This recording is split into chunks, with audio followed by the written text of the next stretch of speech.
And welcome back to match point between Samsung Galaxy and Team WE. This could be the very last game of a Chinese team at the 2017 World Championships. And even if they win, they need to do it again to set themselves up in Beijing. And that's what the team said they wanted to go.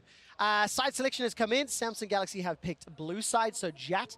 Let's talk about some of the champions, the picks and bans. Now WE have to win on red sides. Yeah, and they are so far removed from that game one victory, it's not even funny. They need to, A, have a big mentality bounce back, but if we're specifically looking at the picks and bans, do they have the confidence to go back to Jarvan Galio? Because if they were broken in that game and think there's no way they can pull off that combo, then they almost feel like out of options, because you start going down the things that have been good for Samsung. You're like, well, the Varus has been good, the Taric's been real good, CuVee's been pretty good. Ambition's Grogs has been really good. You do not have close to enough bans, so you need to be able to get your sweet spot champions and excel on them. And I think that could still be Galio Jarvan. I think the manner of the Game 2 and Game 3 losses as well suggests maybe curveballs are needed from WE. The pick and bans have followed a pretty predictable cadence. By Game 3, we said, okay, Samsung have made their adjustments. They took the Shen priority in the second round. It shut down a lot of the playmaking defensively in the early game, and then opened up playmaking in the late game. So maybe you need to get a bit frisky. I don't know if Kallista's being left open, but playing around with what's left open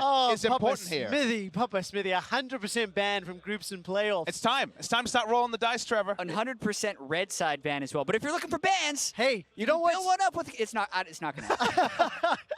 Well, let's see what happens, because we are jumping into picks and bans. That Janna dislodged all of the engage that Team WE put down with that Galio, Jarvan, Rumble combination in game number 2. And as we jump out the gate, Samsung Galaxy banned Lulu, Kog'Maw, and Xayah when they were blue side last time. And Papa Smithy's idea, as radical as it was, is thrown out the window.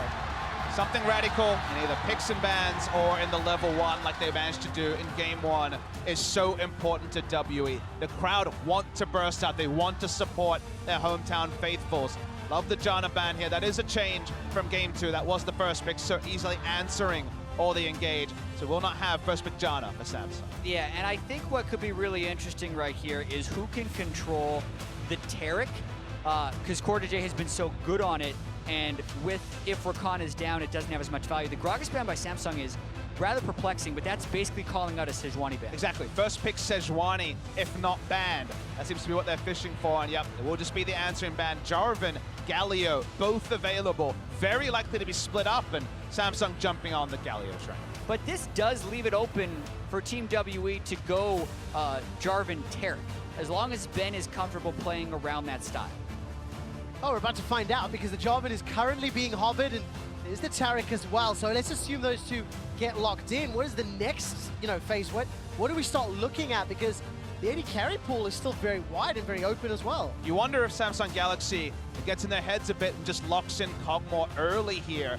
It's the sort of thing that you can consider. It is, of course, the peel back comp with the Galio. Or if they get a bit more proactive, they can still return to the well for the 3rd time on the Varus. And speaking of the Kog'Maw, this will be a very early rotation Kog from WE. I am not convinced? Disappointed in the Kog'Maw pick right here, because it means they are giving Jarvan over to Ambition, whereas if they take the Jarvan, they have so many tools to pinch Ambition's champion pool with the Gragas and the Sejuani already banned. I feel like, especially since Ambition is the leader for the team, that would be such a bigger move. But with that being said, Team WE goes back to the well. Hey, they won a lot with Kog'Maw before. They really want the pick, and they're terrified of Samsung picking it away. I just don't think they would have. Ruler's been picking Varus as a priority pick the whole time. Returning to the well, but with the Galio gone, with some of the support gone, the well is looking a little bit barren compared to what was a bit more fruitful in the quarterfinals. They will still get Jarvan. They still get the Jarvan, which is kind of amusing to see, but Ambition didn't really have confidence on a big Ambition pick, so I do wonder where he will go, because there could be further jungle bans here from Team WE. Well, didn't Team WE ban Kha'Zix as well a little bit earlier? This will be the time. This will be the time. See, earlier when Galio was unavailable to pair with the Kha'Zix, we were like, I don't know about the Kha'Zix, but the big Korean duo is Kha'Zix Galio, because you can jump in, get the Galio ult. So Kha'Zix first ban here makes a lot more sense than the last time we saw. Yeah, also though, the Jace and the Gnar are unbanned, and those are two things that I feel like Team WE is rightfully terrified of CuVee playing. The Gnar hard carried a game, the Jace is pretty much unwinnable lane matchup for any of the picks that 957 would be able to bring out. And when you do use that one ban on the comfort pick, which Ambition was probably going to go for, you lose the ability to fully target out CuVee. You do wonder if WE will first pick on the red side the Gnar and accept the Kennen matchup if it is what CuVee decides to take into it, like he has previously in the tournament. Only loss for Samsung this particular series was Kennen, but it is the standard matchup for CuVee. I feel like they are put into a corner where they have to. It was not 957's pick during the regular season. He did pick it last game, and I'm wondering if Samsung missed a ban here or if there is a timeout on it. Nope, it is the Malzahar. I just got confirmation from production, visual bug with the timer. So they did manage to lock that in. It is the Malzahar. Allows us to jump back into the discussion of whether that Gnar comes in now or whether we see something for xiye that's fairly safe. The Taliyah is still open, but so is the Kassadin. Something that was very, very effective in game one this series. Not really expected pick into the Galio though, and many different approaches you can take into Galio Lucian, a famous one from moons past. They're going to look at the Taliyah, try to make the map play. She had a good game on Taliyah in the past, but the thing about Taliyah, the reason why she's so highly prized is push and roam, push and roam. Galio is by far the prototype of the push and roam champion, and it's likely to be the mid lane matchup. 2 games played for xiye this tournament. He's gone unkilled, Oh. and Vision has locked in Lee Sin, and there's the Gnar that we expected. This is a confidence pick. We saw the confidence pick, or at least the dice rolled yesterday, MLXG onto Lee Sin. Ambition has been playing Lee Sin as long as he has been around the game, even as a mid laner. His flex pick was Lee Sin in solo queue, so very experienced on it. And now 957 might find himself in this different kind of area where now he is actually on the pressure choice to counter matchup, but that is not how he usually plays. And maybe, like, this draft is not what I was expecting to see from Team W whatsoever. I thought the Gnar would be something they could play. 957 had a great game on it last week against Cloud9, but if 957 is like, you know what, Kennen actually beats Gnar, and CuVee is a really good Kennen, I can see the logic behind it, but these are picks and choices that Team WE had available to them in the previous 3 games in the series and didn't go for. So a shift in mindset, or maybe just pure desperation by TWE in this draft phase. And of course, losing on your signature champions, your quintessential comp, maybe that's what pushes them to this angle, but I do like the synergy. Jarvan, Kennen, Taric running forward with Taliyah and Kog on the back end. But man, it is going to be on a nice edge, because if they mess that up, the reply from Gnar, Lee Sin, and Galio, you can see the team compositions on your screen, and the engage that Rakan can put down, the instantaneous engage. Yeah, you can lock up with the Rakan, and that often can beat the speed of the Taric ultimate, especially with that as a delivery system for Galio. It's not quite Jarvan Galio, but it's still a pretty good combo. We'll find out whether or not Team WE can force another game, can get silver scrapes on that world stream one more time. Because if they do not, they will be eliminated at the semi-final stage. Team WE have got everything to prove, because this team composition and playstyle and flavor is not something that we would have expected or anticipated. But when your back is against the wall, you've got no more room left to wiggle with. That's obviously where you can pull out those surprises. This jungle pull targeted Ambition's Lee Sin is a fun one. Has not been played in a long time by Ambition. But I'm expecting him to be very proactive here. Proactive options for Samsung in every lane, even though Kennen does answer very well in the laning phase to the Gnar. No reason that Lee Sin can't make a visit there, blow the flash on Kennen, just like we saw CuVee face in game 1. So a lot of playmaking open to Ambition. That tends to go one of 2 ways. It's not usually in the middle. It either really works out or it really does not. Yeah, and even looking at some of the regional stats distributed at the World Championship so far, like the LCK teams have many more resources devoted to their top laners than any other region. And that could be mainly just due to the strength of the players up there. CuVee is a very good top laner. Longzhu came in playing around Khan. Huni as well is a player who can excel in that style. But that is what they are fully trending towards, especially with this team composition. You have the bot lane for Samsung, who are bringing a lot of engage, and then you have the Galio, who I'm actually expecting to cheat top lane more than cheat bottom lane as far as where the early roams and the early pressure is going to be. Because if CuVee gets so far ahead of 957 and starts creating that pressure, that prevents Team WE from being able to make good initiations happen. A little bit of adjustment in the normal summoner spells. You'll notice that Rakan has taken Exhaust to try to answer the AP Kennen in particular when he comes into a team fight. So it isn't heal barrier bot side, which can mean that trading patterns that we're used to, where you have two defensive summoners on both the bot laners, can be a little bit different. And of course, Ambition's always going to have the ability to kick him back once those team fights play out. We'll keep an eye on how effective it works out. Double relic shields for Mystic and Ben. Doran's shield, obviously, for Ruler's Varus. A little bit of a change from what we saw in the previous game. And now these two lane matchups, you can already see Mystic and Ben playing more defensive, playing more on the back foot, as the threat of this Varus Rakan is moving forward. Yeah, it's a tough early laning phase for Ben and Mystic. They're going to have to withstand a lot of pressure early on. I mean, just the quick engage as well as the early level 2 is going to keep them shoved in. And then if Crown opts to roam bottom, that dive threat of Galio, Lee Sin even before 6 is still pretty scary. Terrified of the double entrance. Pop up from CoreJJ, knock down, knock up from Crown. Oh, the combination is terrifying. Ambition, we'll pretend we didn't see that one. You're up 2-1 in the semifinals. He's getting his eye in, guys. Getting an eye, that's it, that's it. It's got to lock in on Lee Sin like they've locked in on Team WE. But what I want to see from Team WE, if they want to make sure that they stay at the World Championship, is they can't be scared of what Samsung is going to do. They have to be making their own plays. Already, though, CoreJJ's roamed after the level 2. They're going for it. All right, that's a flash taunt coming in from Crown. Flash away from xiye. He dodges the Sonic Wave, but Samsung are not yet done. Flash forward, flash in. That's a two-man knockup. xiye and Condi are in trouble. Condi's getting good damage down onto Ambition. The Resonating Strike connects. Winds of War tags. First blood picked up by CoreJJ. Now Condi's forced to back out, and Samsung threw everything in the kitchen sink, but they got first blood. And I love the fact that they saw double relic shield bot lane. We saw Mystic and Ben giving so much space, always moving back, giving so much respect to the bot lane. They said, why don't we rotate our engaged support through the mid? Joined Lee Sin, whose gank pressure with xiye naturally tending towards the top side would have been minimal, and just cement a really clean first blood for Samsung. Yeah, Crown just gets the taunt. They know it's a heal Taliyah. He blocks behind him. That flash might have been xiye dying early, but this is one of those cases where xiye would have loved to have been able to path up. Probably should have actually pathed into the river so Kennen could have came to help, because CoreJJ makes a super smart play and breaking the blast cone, where Ambition does what he couldn't do to the Scuttle Crab, lands the final Q on xiye and gets the kill. Gentlemen, correlation or causation, I let you decide. The team that secured first blood went on to win the game in all 3 previous games this series.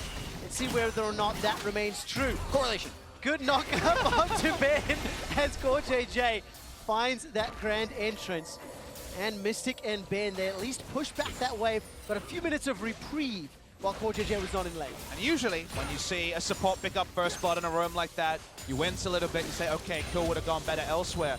Remember, we still are in a game like this in an Ardent Sensor arms race, and being able to pick up the very early Nomad's Medallion, even if it's an extended laning phase, is going to be so much more income to the Rakan, and that's going to be a nice and early Ardent Sensor. Yeah, I mean, we talked about strategy games and the economy match.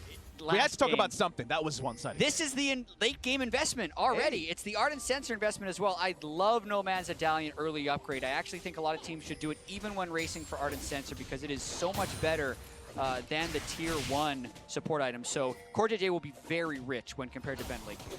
Right, look at 957's HP. He's been bullied by CuVee for the last few minutes. While he's remained even on CS, there's support coming on both sides of the rift. This will be a 2v3 as 957 no access to that slicing maelstrom. Level 5s are coming in. Flash away, gets the stun down and the knockback. 957 turns that around. Now into 2v2. The knockback from the seismic shove, and Shanghai erupts in noise. The Justice Punch is interrupted, and Condi gets another one. Samsung lose 3. Huge swing here for WE. Samsung thought they had complete run of the game, but WE read the situation so well. They were in position earlier, and they actually pick up 3 for 0.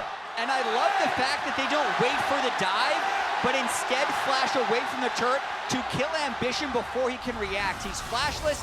He flashes into proc the instant stun into the knockup, and he doesn't have time to react.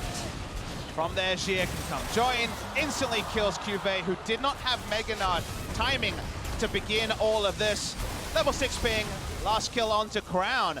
That's the moment the crowd have been desperate for 2 games in a row. And not just the crowd, Team WE has been desperate for that. Now they technically have a point of strength on the map that they can think about playing around. 957 picked up 2 kills. Ambition is now set beside Condi. So if they can get topside control, that's something with which they can force plays. And man, Team WE needs something magical to pull this one around. Crushed in game 2, strangled out of game 3, and now they're in an advantageous position with a great mechanical outplay.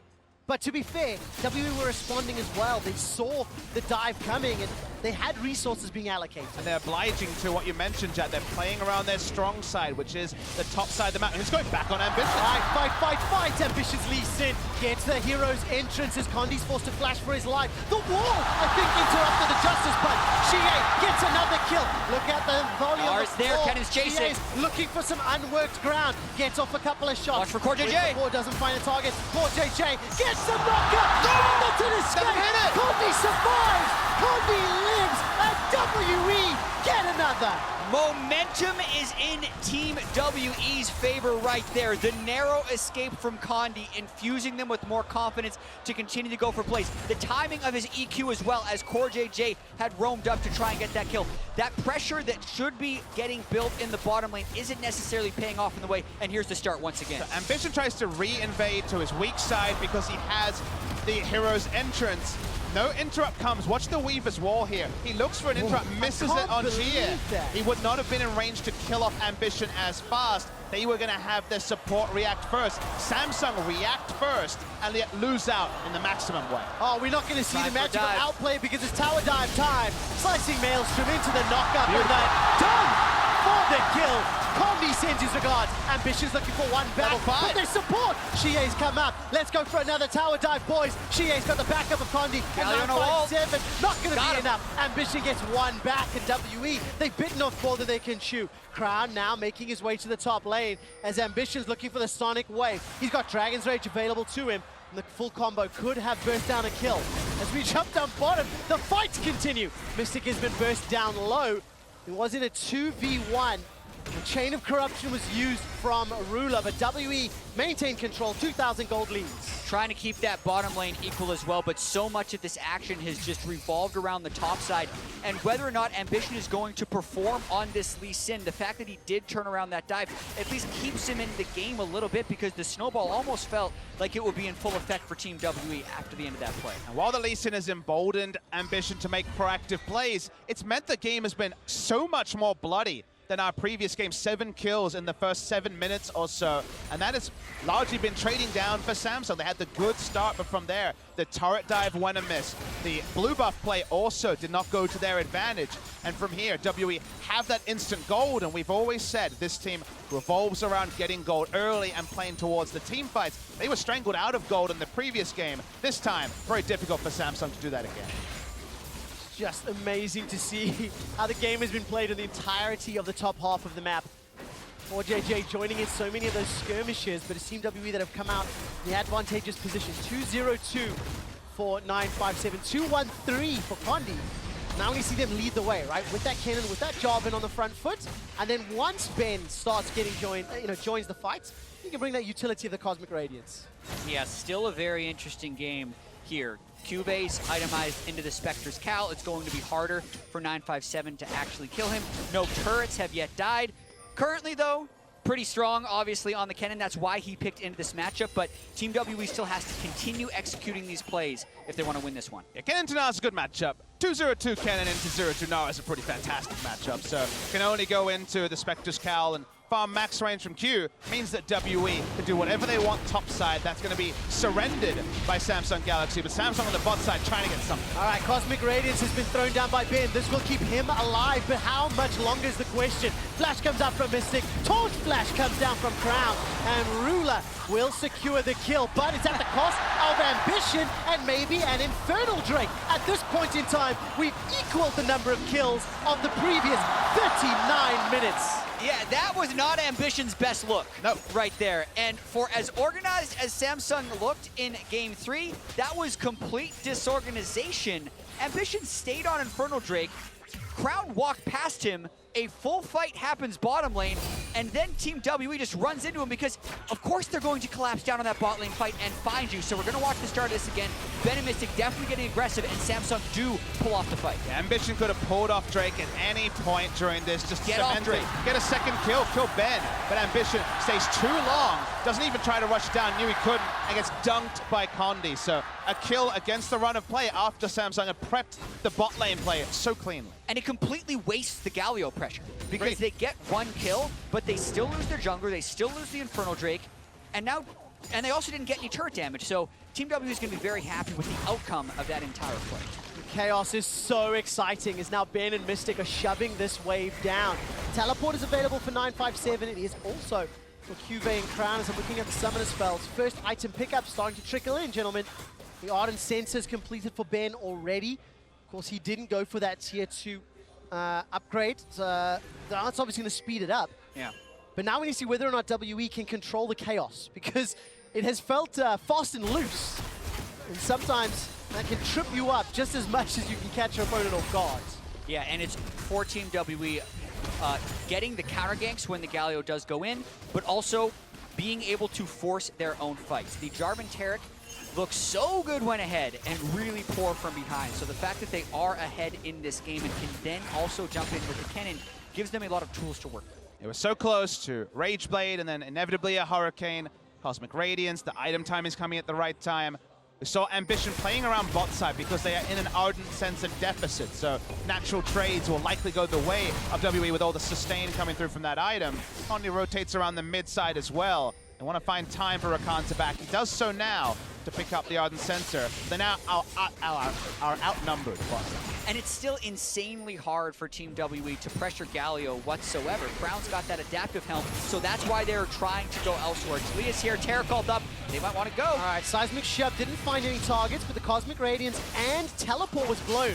957 with the instant teleport down. Now where's the engage? CoreJJ can look for the flash. Oh, the zen, the quickness, the 3-man knockup into the hero's entrance. Look at the knockup and the damage down. 957 over the slicing maelstrom is doing what he can to turn it around. It's too little, it's too late, and he's down. Crown gets another. Ruler got the first, and Ben will get hyper killed by CuVee's Gnar. All the threats separated there for WE. They could not consolidate their power.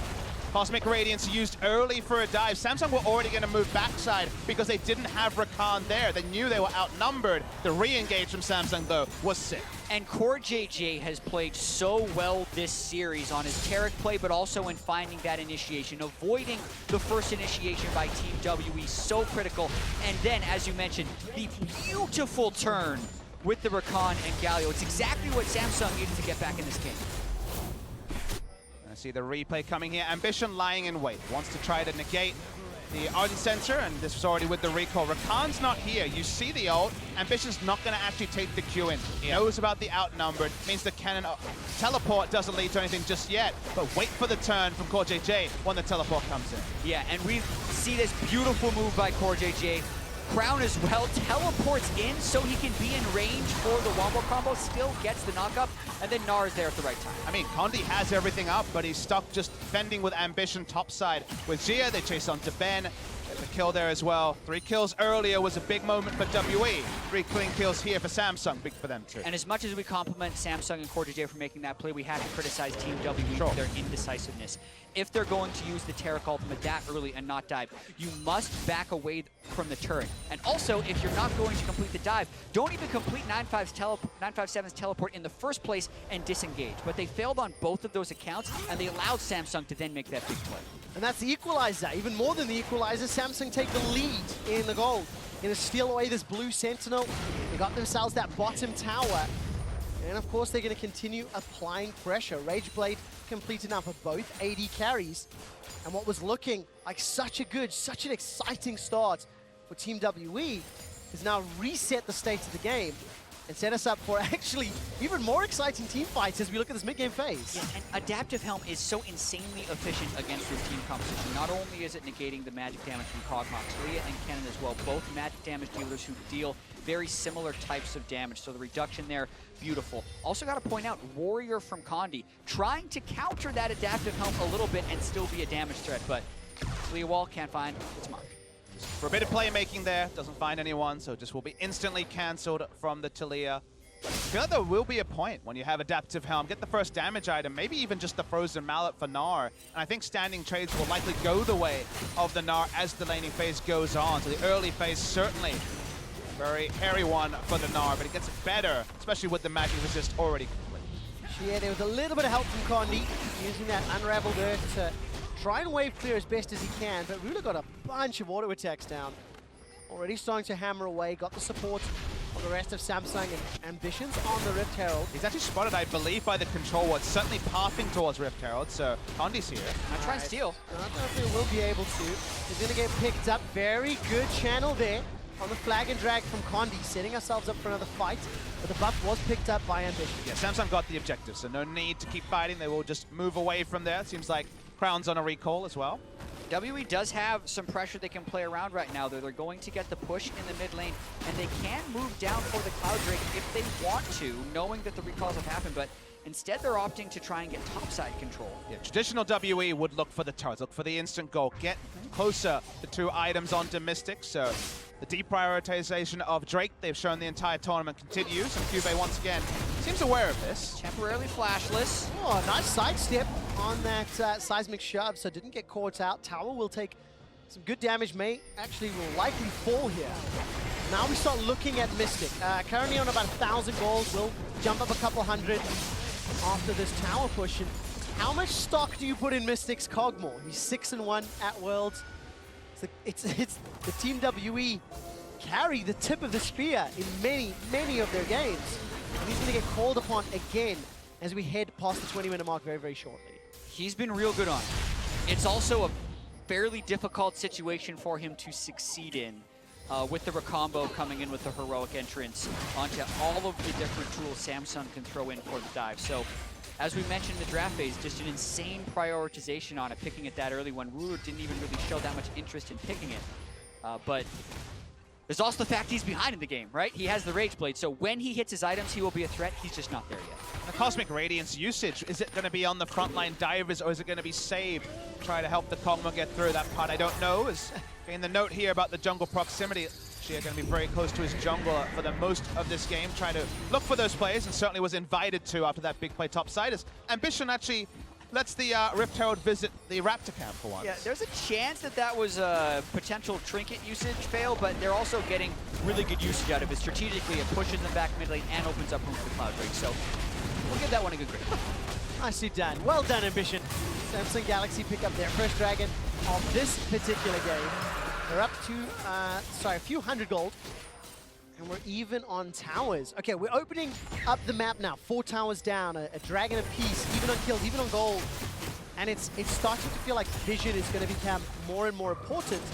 And it looks to me like Samsung have got the better end of the deal. Slightly deeper wards, but not by much. And when it comes to playing out against this comp, because although there is that creeping feeling that Samsung can cement their position on the game, it's not there yet. It's still going to take multiple steps for them to recreate anything like the previous games. You have to remember that WE have a teleport flanker, and teleport flanks have become more and more uncommon in this current meta with the very extended team fights. So actually, always cementing those control wards on the side as they push forward, as they try to quest some of these inner turrets, is so important for Samsung. And given you don't have as much recent experience being focused on dealing with, say, a teleport AP Kennen, there is always the chance you trip up on the execution. And as far as flanks are concerned, though, 957 doesn't have any. The vision in the river is just completely controlled by Samsung. The best flank ward was just cleared, we saw on screen, by CoreJJ with that last sweeper. So also getting stuff from inside the Baron Pit, like Team WE's flying blind right now. They couldn't get a split push advantage off of 957's early kills on a Kennen, and now they're stuck playing defense. Yeah, and the observers, of course, just highlighting the other vision from Team WE and the difficulties that they're currently facing at this stage of the game. Samsung is just using that vision to steal away objectives. They've got another blue buff under their control. Team WE, I guess they're going to be okay being even. Remember, they've got this team comp that wants to be playing forward. We've seen the Taric, when ahead and playing aggressive, is completely different to Taric playing defensive, trying to use that Cosmic Radiance when you can't time it as effectively. And a playstyle like this, where you play the map so aggressively, can be undone by the perfect teleport flank. But the other side of the coin is, you mess up the teleport flank, Baron is gone, an inhibitor is gone, you get one chance, you get one shot. And that is really where it is right here for WE. They will get some wards down. Will they be in the ideal position? No. Will some of them be swept? Yes. But it'll be all on one teamfight execution, because if they fail it, they will lose the maximum. One opportunity to go. That's what Team WE are looking for. Black Cleaver to go with the Warrior, along with Condi. So he's going to get killed like a piece of paper once he jumps into these team fights. But if he gets the Cataclysm down, if he sets it up and locks Ruler in, when Ruler doesn't have flash, that could be the game-changing moment. Wants to kill Ruler. They want, if they can get a flank, right? It's all about, like, where's that one ward that can get into a deep spot? They have one of them right now. And if they can get the flash burned on the first ultimate, then the second ultimate can catch them. But like Team WE is in a really difficult spot, as we mentioned, with the potential elimination from Worlds after one missed move. And then also the fact that they missed the move down in the bottom lane, which can add to the hesitation in this game. And this feels like this series has been a lot of wombo combo comps from W. A lot of Jarvan X, Jarvan Kennen in this game. They've had other Jarvan duos. You completely understand how they can play, but the reliability of those comps starts to go away as they want to pick here. They do indeed. It's going to at least get the Galio ultimate. That's a small victory. As Crown uses that Justice Punch defensively. So it's a small win in favor of WE. All right, Galio ult is down. Team WE has Taric. They can't win the split push against the Gnar because Kennen can no longer kill that Gnar. This is where they have to get really aggressive. I would like to see Team WE actually force around Baron now that the Scuttle Crab is dead. One of those things where, will it be a clean Baron? No, but will forcing around Baron now, will it be the best timing with the Hero's entrance up? Perhaps, as CuVee and 957 a lot more even. They're looking to actually kill CuVee. All right, threaded volley, not going to find any shots. A little hop over the minions. CuVee is just taking 957 and xiye on a run through the rift. Summoner heal was used as well, so not going to find their targets. And just to go back to setting up for Baron, setting up for a fight, Mystic's got himself a Hurricane, so the 2-item spike is fully activated. Yeah, they also lost the heal from xiye because he was trying to chase after CuVee, so that is not the confident type of decisive play you would want to see out of Team WE when they have so many of these initiation tools, and now they're trying to regain Baron control, but the bottom lane is falling off. Teleport.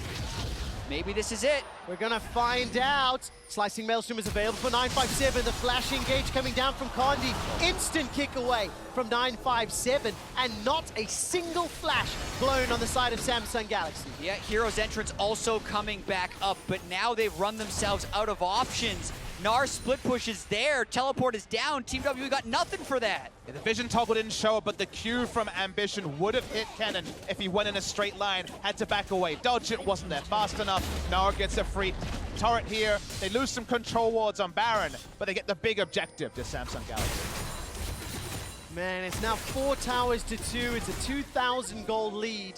The 2-item power spikes for pretty much everybody is in place, but Samsung Galaxy are using the vision and their ability to play the map significantly better. They've started Baron.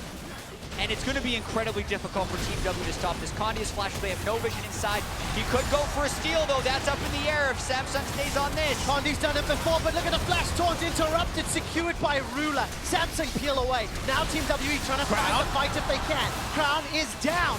957 flashes forward. Protobells to go in. Won't find a big stun, though. And the rest of WE cannot close the distance. 957 cover too many screens. Flash for flash, and the Weaver's Wall will slow down CuVee. I think he's going to have hop available fairly soon. Going back and forth on the autos. Mega Gnar's about to pop, but he crunches down over the wall.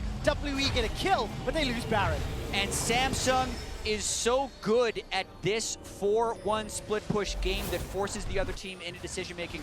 After all of these events, they get the vision control on this, and yes, Condi could steal. They see the standard, and Crown knows when he can get the taunt off. The Varus ult hits at the same time. There is no chance for Condi to get inside that pit. And it was necessary because Ambition did miss the smite. Didn't matter because his team had done the right move, interrupted the enemy smite, so Brawler able to pick it up from there. Crown gives up his life, but maybe didn't need to go so aggressive, but I guess there was no way out when he went to interrupt with the AoE taunt. They get out 4 members with the Baron. Still a success for Samsung Galaxy. And where does that leave us in the state of the game? Samsung, we're already winning the map play. We're already running circles around Team WE. And now they've got Baron-empowered minions to do it even more. I mean, CuVee almost having the audacity to threaten some sort of Mega Gnar engage towards the end. He's just playing so confidently on this Gnar. He can take over even further. Yeah, the split push is a cyclical thing that comes up in the meta sometimes when we're thinking about how the game actually develops. I feel like the Worlds patch has been super interesting in that way. We started off with all this like hard Righteous Glory engage, tank line, super late game team fights. Then we saw a lot of early game tempo start to be the name of the game with the Caitlyn. That also adapted with people getting better at neutralizing those laning phases because it became a bit of a lane push meta. But if you want a 5v5 team fight, the team that can consistently stifle your engage by keeping split push pressure can stop the team fighting teams. What was pushing it out of the meta, in my opinion, was the prevalence of like Righteous Glory engaged tanks. So it is interesting how there's no Righteous Glory tanks on this Team WE team, but also that they're just not as practiced of needing to play against this. This used to be an incredibly common style to play against. Samsung clearly super practiced at it, and now both SKT and SumSam may be on their way to the World Finals, mastering this way of playing the game. Yeah, especially when xiye is unable to lock anybody in or find that seismic shove. They can't counter the playstyle, and individually right now, they are not finding the fights or the opportunities. And on the world stage, at the semifinals, the pressure is so high. You say the way a team plays between scrims and stage is different.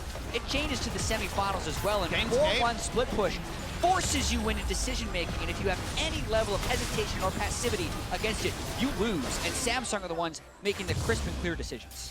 And they're pulling them off near flawlessly. 28 minutes, they've used that Baron to already break open the middle inhibitor. Bottom lane is being shoved in by Crown. He's going to be in range for the hero's entrance. Team WE are on their last legs, their last opportunities to team fight their way out of this trouble. But it is just so difficult. Condi gonna think about this Cataclysm, puts it down, but that's not gonna interrupt the hero's entrance, and that is just a mistake that you cannot afford when you are this far down into your base. That was actually pretty funny because Ambition had ward hopped away, so it looked like he was jumping to no one, but Ambition previously was there on Lee Sin. There just is no easy fight. It feels like 3 games in a row. We've been at the point where W like, all right, we got our items, we're ready to go. This is our time, it's past 20 minutes, and yet Samsung keep running around the map, and I think Gnar has been the real story of the semifinals, because we knew that Jason Trundle, when we were talking about Huni, who is very much similar in style to what CuVee is showing in this series, and you think about what that brings, tank buster, but also, crucially, does turret damage, has turret threat. Do you gank him and actually lose out on other parts of the map, or do you let him take your turret? And given that Gnar has straddled the line so well, and Huni and CuVee have both shown it, you wonder what the next level is, because there's certainly picks into the Gnar. I'm sure people already are praying for the Yasuo in the World Final. Who knows what could happen, but there's so much inching forward. We started with Cho'Gath Maokai. We've had the true carries. Now we're getting the hybrids between the two, and we still don't know where this hype train ends. We're gonna find out, Papa Smithy, but before then, Samsung Galaxy need to close the line, cross over this final Nexus, and re-qualify for a World Championship final. I mean, that Baron timed out, just for what it's worth. They've secured 4 Barons against Team WE this series alone. And Team WE had only conceded a total 4 Barons in the previous stages of the tournament. It's just been such a great performance from Samsung Galaxy. Do note the double void staff is complete for WE, and only a single locker on the much squishier CoreJJ is complete on the side of Samsung. So good exhaust use, and also opting out of the big damage from the Wombo here is important for Samsung. Yeah, but Samsung is also just never grouping up for which the Wombo could happen. So if you pull it off on one side, you're losing a turret on the other, and they they've just never been able to match those answers aside from game 1, when they had the cash in Shen and they could pick off the split pushers, but not in control of this game whatsoever at this point. All right, where are Team WE? Just as Punch interrupts Crown all the way out of the base? That was insane. That's not a interaction you see very frequently. CuVee's Mega Gnar, by the way, timed out, and he's currently looking to get angry once more. That passive bar not available to stack just yet. The inhibitor has fallen. WE still have not pulled the trigger. It's a 6,000 gold deficit. They need to find something perfect, and they've got to get through Ruler's flash as well as his heal. Mystic's flash is now down after CoreJJ trades it for a flash quickness engage. Crown charges up the Duran shield, doesn't fire the trigger. CuVee's about to get excited. Here comes 957 from behind. That's a dunk down. The Cosmic Radiance is buying some time. Ruler flashes and heals to safety. He gets one. The Gnar into the wall. Triple kill picked up for Ruler. Ben's flashed away to safety. Now xiye's the target. Ruler not gonna find the quadra kill as Crown takes him down, and Shanghai is silenced. Samsung are setting their sights onto the Nexus turret. Ben is running for his life. Ambition will not be able to take him down. And Samsung Galaxy set their sights on the Summoners Cup. They take down Team WE and qualify for a rematch with SK Telecom in the Championship Finals. Clinical is the word, Jad. Clinical is the word to describe Samsung Galaxy. After the game 1 missteps from level 1, from there they were able to play methodic. From there they denied all the wombo engage that WE kept opting into. They do book that rematch with SK Telecom T1. Same roster expected to start, as we have not seen Haru outside of a single game. But kind of the amusing thing for me to take away is that we come into a world final with SK Telecom, and yet the cold, calculating, adaptive team is not SK Telecom. It's Samsung Galaxy. Yeah, you ask me who played better during the bracket stage of this tournament between SKT and Samsung, and I think the answer is Samsung as far as the way they clinically destroy their opponents. You can't talk about strength of schedule. There will be tons of analysis done figuring out who will be favored between SKT and Samsung, but this team has adapted so well, and they do it in such a destructively slow way. It feels bad for the enemy team, but you saw what happened when Team WE made the decision and tried to engage on Samsung. They got eliminated from Worlds. Strength of schedule and their rookie tendencies last year were valid criticisms. This year, Longzhu into Team WE was a robust schedule for them to have to bust through the tournament favorites and Team WE in form finally 5 years after their last appearance at Worlds. Those same queries, the extra experience for CoreJJ, who role swapped into support in the regional qualifier last year, that late into the year. Yeah. Ruler, who was a true rookie, those queries are gone. There was some hiccups in group stage, but Samsung are a fearsome team based on the knockout stage. They're adapting well, they're preparing well, they're winning in less games, and that means they're going to be in the final. It's that rematch we've never seen before. Team WE, their tournament comes to an end, and it is a disappointing end for the last remaining LPL squad. To break down how Samsung Galaxy knocked Team WE out of the tournament and how Samsung got to Beijing, let's head it over to Dash and the analysts. Thank you very much. Quick shot. And gentlemen, for the first time in League of Legends history, we are going to get a rematch in the World Finals. SK Telecom T1 versus Samsung Galaxy. And I think the crazy thing about it is, for the first time, SKT will be going into the finals as likely the underdogs to many people. Samsung has looked so strong. You know, last year, everyone had them written off. This year, they're going to come in favorites. And they've done it with the same roster in back-to-back Worlds. Not even SK Telecom has done that. They've at least had a change every single time. But let's look at how they crafted this third victory in the fourth game to push themselves to that finals berth. It was honestly a lot like Game 3 as well, where it felt like WE couldn't really get big advantages in the mid to late game. Early on, though, there were some differences, which I think were actually important to look at, where WE found suddenly kills left and right. And we were like, oh my god, this is like Game 5.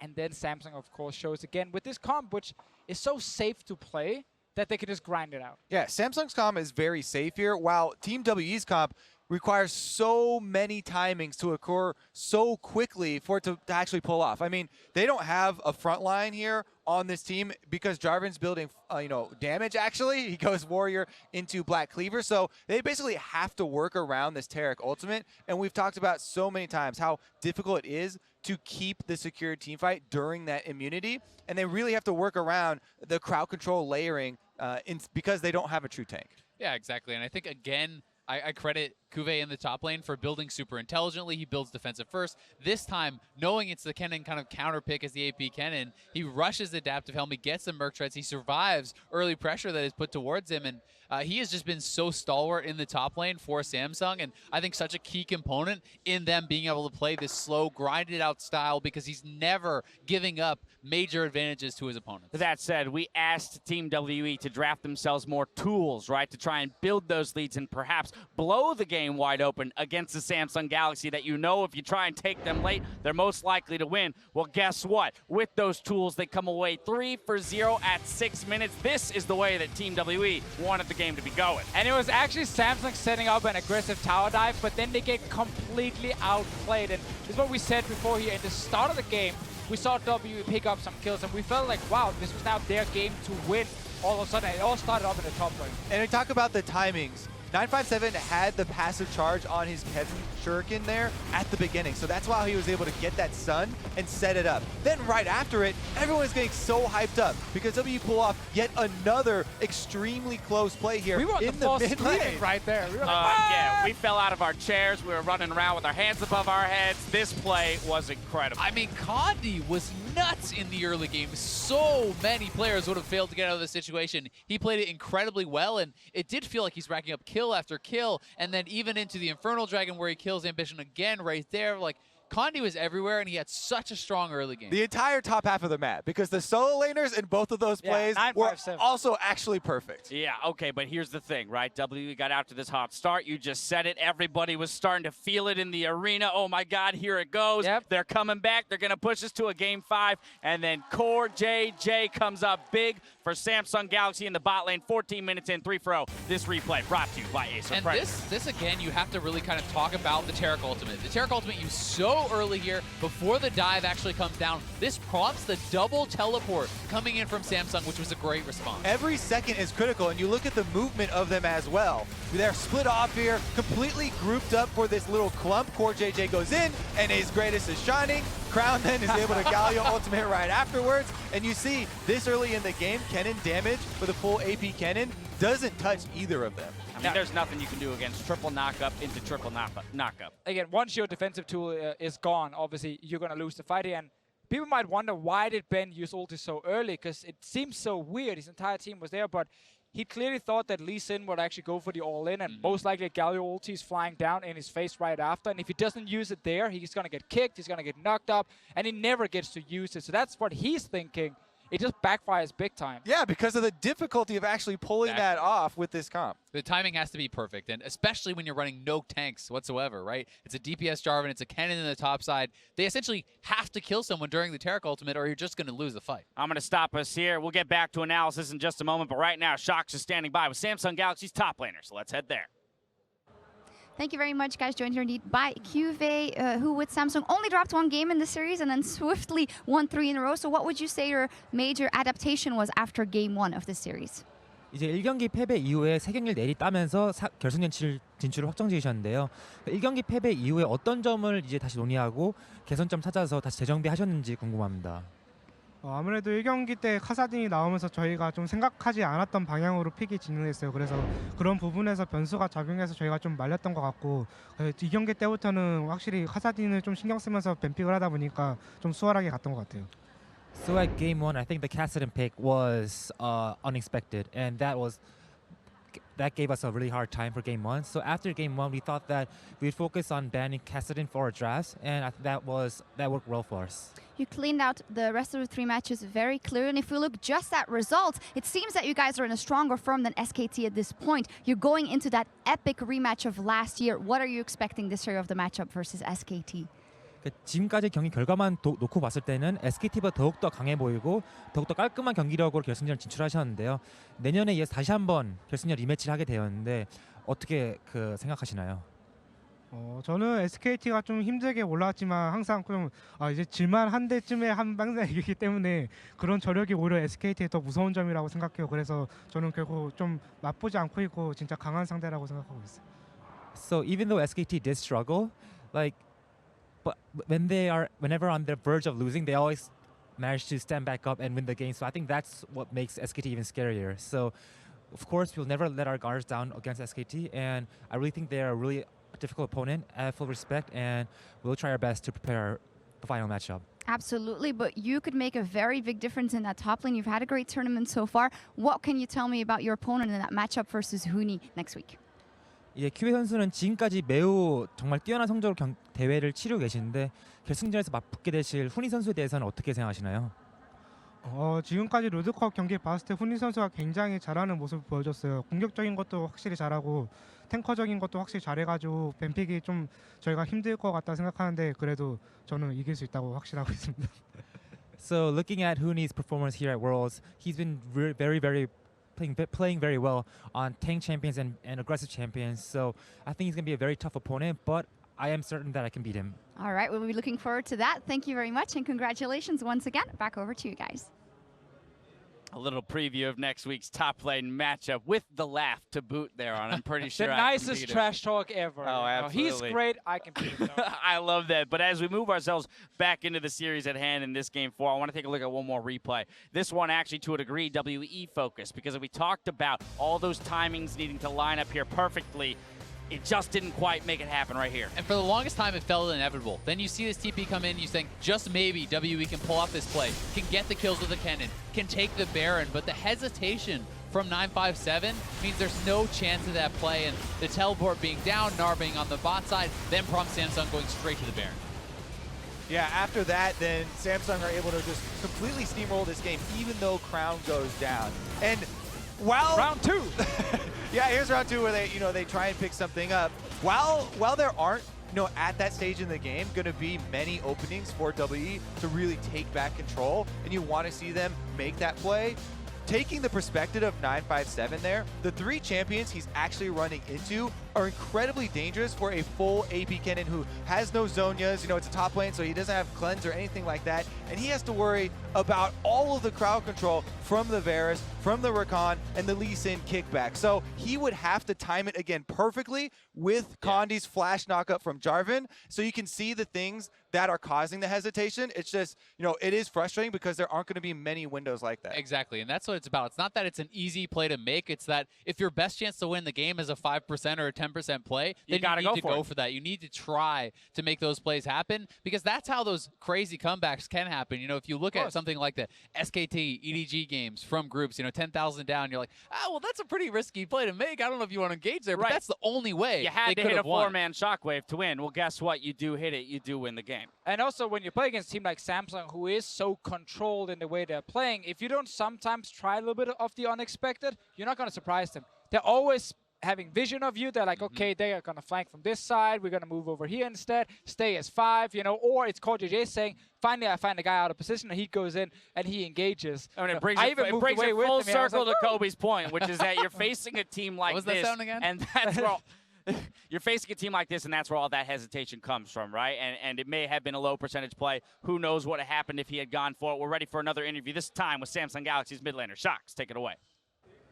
Thank you very much, guys. Joined here by Crown, who has made it to the biggest stage of Worlds and once again to that matchup versus SKT. But the first thing I want to ask is, if you look only at your team at Samsung, what is the difference or the biggest difference in your team compared to last year going into the final?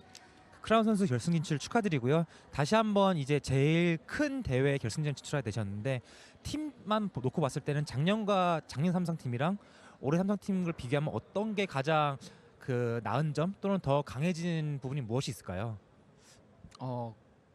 글쎄요. 작년이 잘 기억이 안 나요, 솔직히. 제가 하루하루 열심히 살다 보니까 작년이 잘 기억이 안 나는데, 아마 작년과 비슷하게 이 시기만 되면은 저희가 팀워크가 조금씩 더 좋아지고 그런 것 같아요. So I really can't compare the details because I try to live on the present, not by the past. So I can't really remember what were our strengths last year.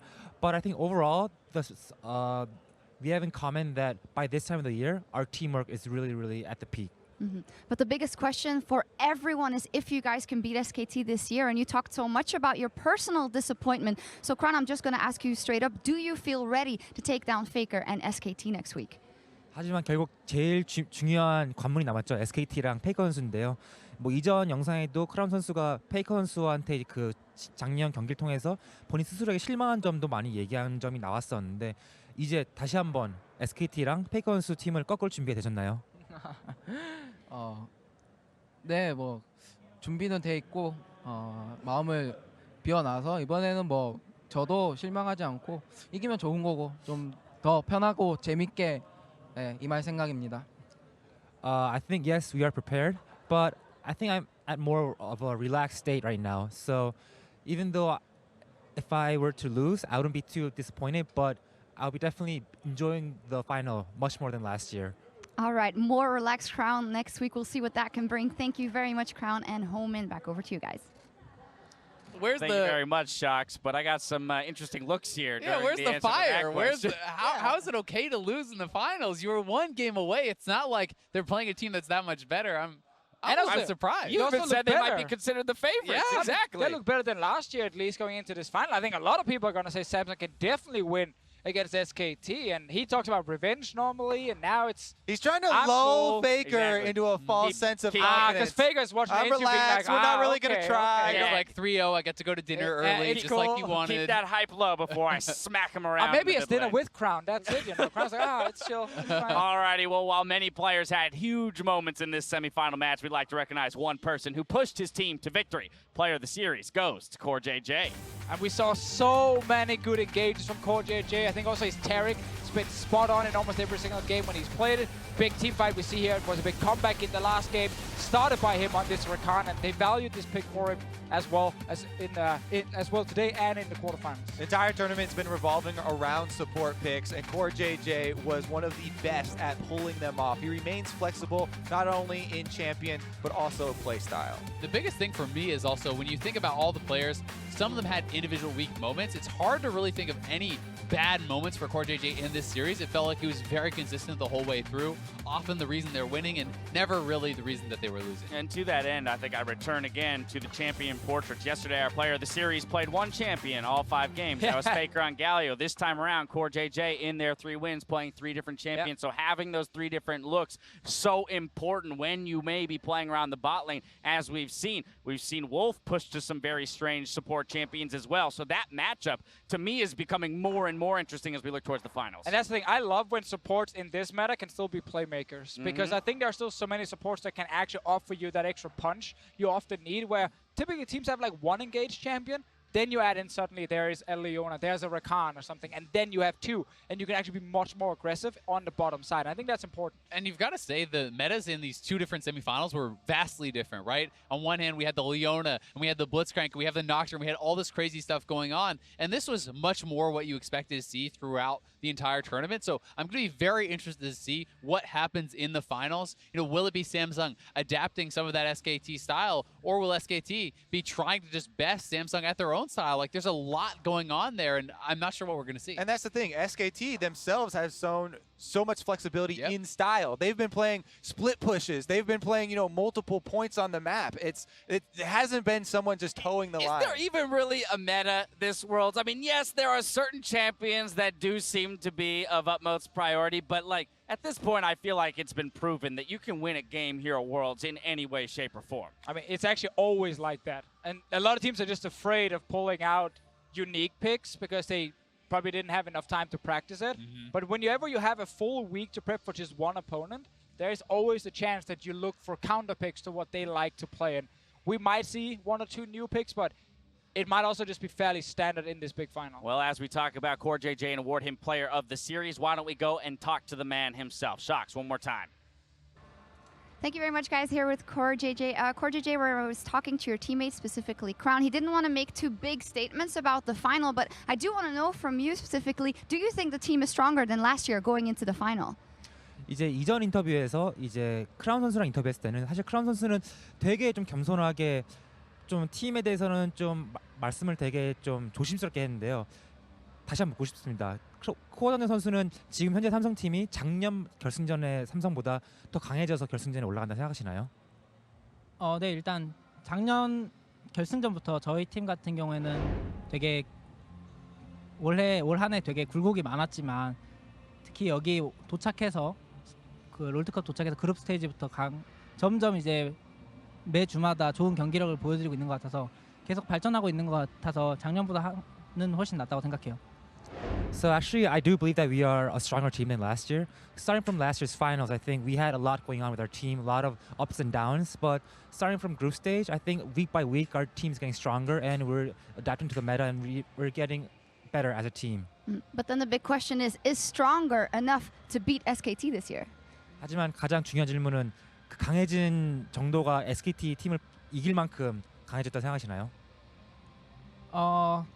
적어도 SKT랑 맞붙어서 누가 부러질지 보기 전까지는 우리가 졌다라는 생각은 안 들 것 같아요. So I think at least we became strong enough that nobody will know until we collide with SKT that which one would survive. I do want to put the spotlight on you personally. You earned Player of the Series. You had a fantastic series. Do you think you'll be able to make the difference in the bottom lane versus Bang and Wolf? 특히나 이제 코어전전 선수는 이번 4강전에서 시리즈 MVP를 획득하셨는데요. 그만큼 결승전에서 뱅 선수랑 울프 선수 상대로도 이와 비슷한 그 플레이를 하고 똑같이 영향력을 발휘할 수 있을 거라 생각하시나요? SKT 같은 경우에는 되게 질 듯하면서도 끝까지 이겨내는 뭔가 마력의 힘이 있기 때문에 오늘보다 더 준비를 잘해서 오늘보다 더 잘해야 이길 수 있을 거라고 생각해요. So I think SKT's strength overall is that even though they might seem to fall down, they always they never fall down completely. They always manage to get back up. So I think in order to beat them and have the same influence, I have to even prepare even harder and play better at the final series. All right. Well, thank you very much and good luck next week. Thank you, Holman. SKT's resilience is a big factor in these interviews. Back over to you guys. Thank you. Thank you very much, Shocks. CoreJJ, although probably confident that they could take the win, knows that his toughest match is ahead of him here against an SKT that is yet to lose a best-of-5 at Worlds. Yeah, hard to argue against that one. Okay, fair enough. There you go. All right, well, with the week in Shanghai coming to a close, we want to give a shout-out to the players who were necessary in earning their team a spot Concise. in Beijing. I hate you guys right now. Here are our Best of the Rift, brought to you by T-Mobile, America's best unlimited network. For Samsung Galaxy, it's Ambition and CuVee. For SKT, it's Huni and FLICKR. First up, Ambition. And Ambition, I think, one of the reasons he is on this list is how much of a difference he makes in-game for Samsung with the shot calling, with the planning in the early game. I do also think he's performed so much better in the knockout stages than Exactly. In-game leaders are so rare in this game, and Ambition is one of those veterans that carries himself on the Rift, and you can see the team instantly. If he is in the game compared to if he is not in the game, it's a completely different team. Oh, yeah, without a doubt. The other members stepping up behind CoreJJ for Samsung Galaxy, it was CuVee. Yeah, I think we're all big fans of CuVee now because he's able to play both styles up in the top lane. He can be the guy who picks a tank and plays around his bottom side, or he can be the guy who gets a counter pick and he carries from the top lane itself. And he's just such a smart player. That's one of the things I always feel like when I'm watching him. He plays every play so intelligently. He thinks about his build. He thinks about how he needs to play the game for his team to win. And he just seems so cerebral, so intelligent. Exactly. He's always able to incorporate his needs as well as the team's needs for their overall victory plan. On the flip side of the finals matchup, we've got SKT's Huni. I mean, we just talked about the flexibility of CuVee. I feel like Huni is more one-dimensional, but he's so good at playing the split push style for SKT. At least doing Worlds itself, we've seen them just leave him alone up on that island there, say, you're going to win, you're going to push down these turrets, and then you can join a team fight later and be so much stronger than the enemy top laner. That said, Azael, I know you're a big fan of Huni and the way he's been performing specifically in this Worlds. Yeah, I think he's been playing so excellently on these carries. He's been such a threat in the side lane, and I think it's really impressive to see when the expectation coming into Worlds was mostly going to be tanks, that people would talk so much, in the LCK about, oh, Huni, he learned how to play tanks. Now he can be great on SKT. He's playing his own style that he has been famous for years. He's playing super aggressive. He's playing for himself. himself, and he's making it work. He's in the World Finals. It's really interesting because it's kind of defining the look that we have from SKT that's a bit different than we're used to. You know, Huni's play in combination with the bottom lane kind of limping a little bit through this tournament has really given a fresh look to SKT. I mean, Titanic, Hydra, and Camille. That's definitely a tank, right? We got Yeah, help in there. you have help on the item. All right, finally, it's SKT's FLICKR. Amen. I mean, last series, This guy, Martin, tell me about it. this guy, if you guys don't know him, is considered the greatest League of Legends player of all time. And I think last series he showed that. I think in the quarterfinals he showed it as well. Like, it is rare you see a player who is so good at picking up his entire team. Just every series he's ever All right, played every in. series he's played, he's been pretty damn good at So it gets to sound repetitive when everyone's always saying, oh yeah, FLICKR's the best, FLICKR's the best. And some years I've felt like, oh yeah, he's the best, but like by a small margin or something. But this year, more than any other year, I feel like FLICKR, in the only tiers you can judge him is like FLICKR level 1 and then FLICKR level 2. Or he is playing, he's playing excellently compared to even his previous self. And the team does need him to do it in this time. So that's why it's so impressive, extra impressive to me this year. I cannot argue with that. We'll see which players will maintain dominance in the finals next week. From the first camp till the final Elder, you can follow the best of the Rift in more places than ever before. T-Mobile, America's best unlimited network.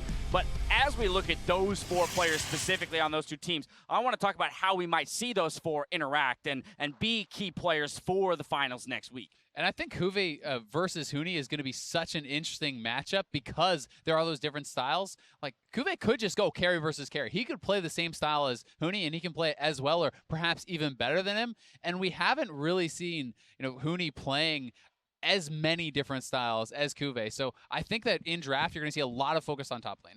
I think mid lane is obviously going to be massively in favor of SKT. I don't think Crown in the early laning phase is performing too well at the moment. I think FLICKR is basically amazing in every game he's playing. So I can see SKT actually get quite an advantage there. And we see FLICKR on a lot of these picks like Galio. We saw his Taliyah in the quarterfinals as well. That's how you take your advantage and then you snowball the rest of your team.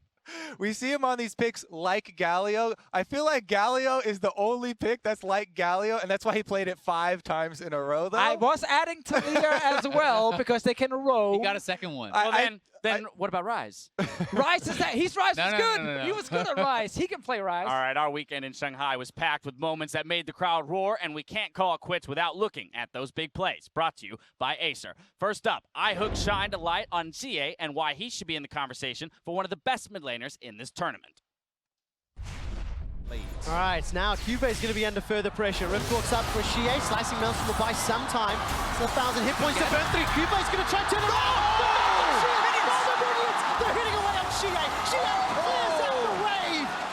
I thought CuVee was going to be done. I thought already we had the point where Cassidy and Shen could easily 1v1 CuVee, but then he turns it around. The magic damage shield from the Q that helps out a little. 能杀吗？我操！我操！我操！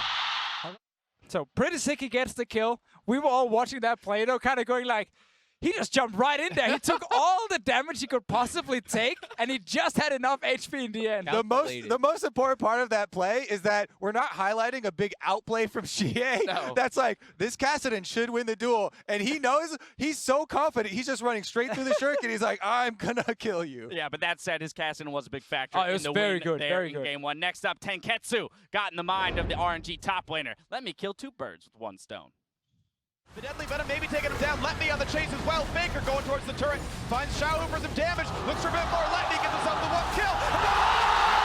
He throws the house at him and brings it down in the same swing. 一个人全杀，这个可以打一个，小心小心打到了，小心小狗小心小心。 You thought the Twitch being cut off by FLICKR would be enough, but let me with the double house to the face, taking down the entire bot lane instantly. So big for RNG.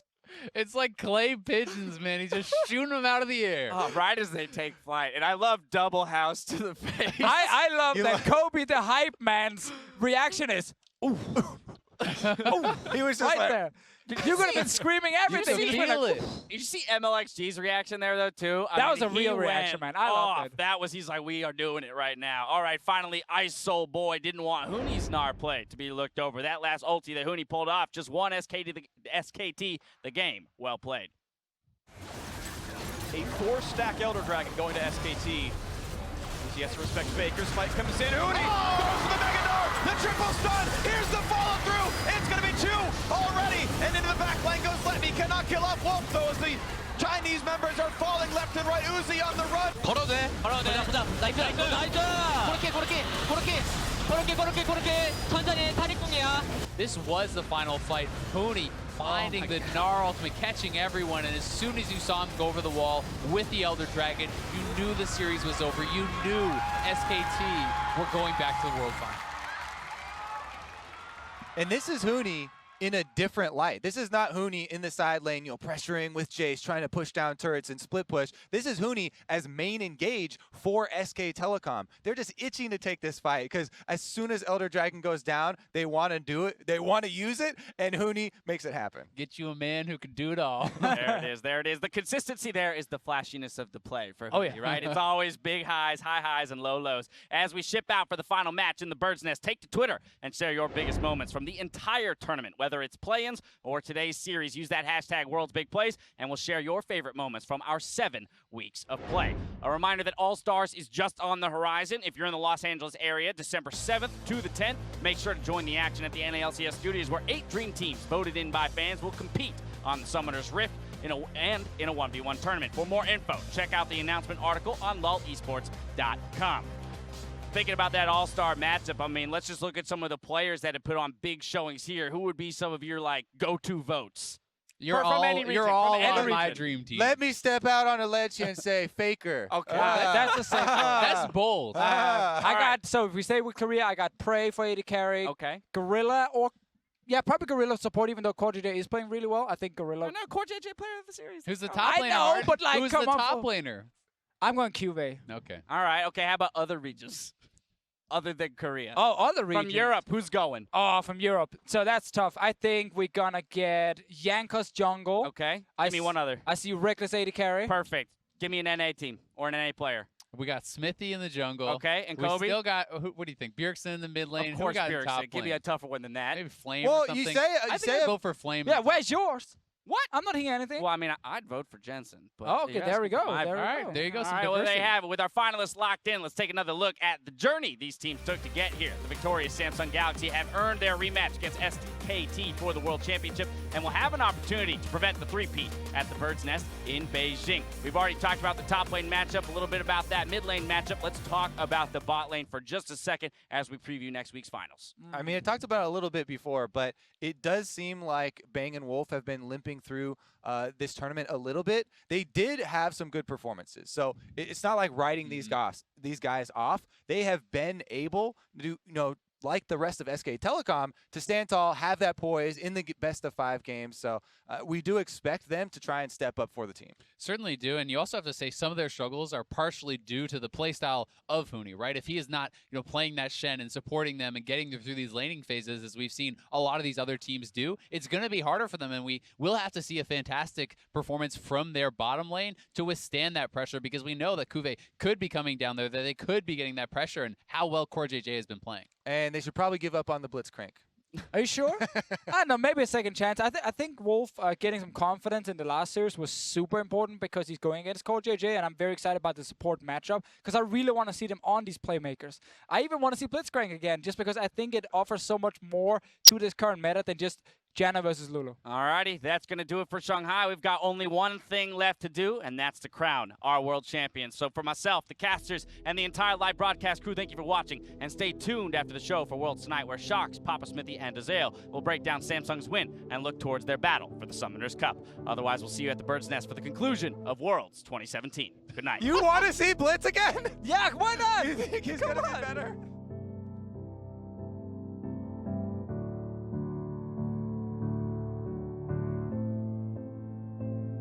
Legends never die. They become a part of you. The unenviable task of facing SK Telecom in the finals is what's at stake here, gentlemen. And I know where the crowd is cheering behind the last LPL representative. Condi runs for his life now. It's just burning. The summoning heal forced to be used. First blood picked up by Mystic. Kubo's going to try to turn it around.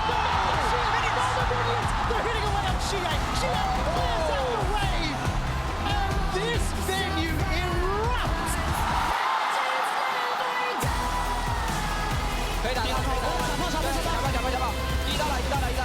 Jarvan mấy thằng, Jarvan mấy thằng, Jarvan mấy thằng. Jarvan mấy thằng, Jarvan mấy thằng. Kế ba đánh con.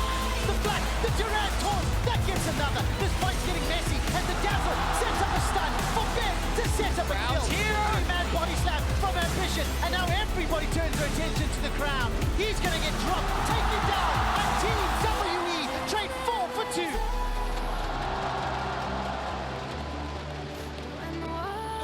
한 뛰었어. 주먹 나갔어.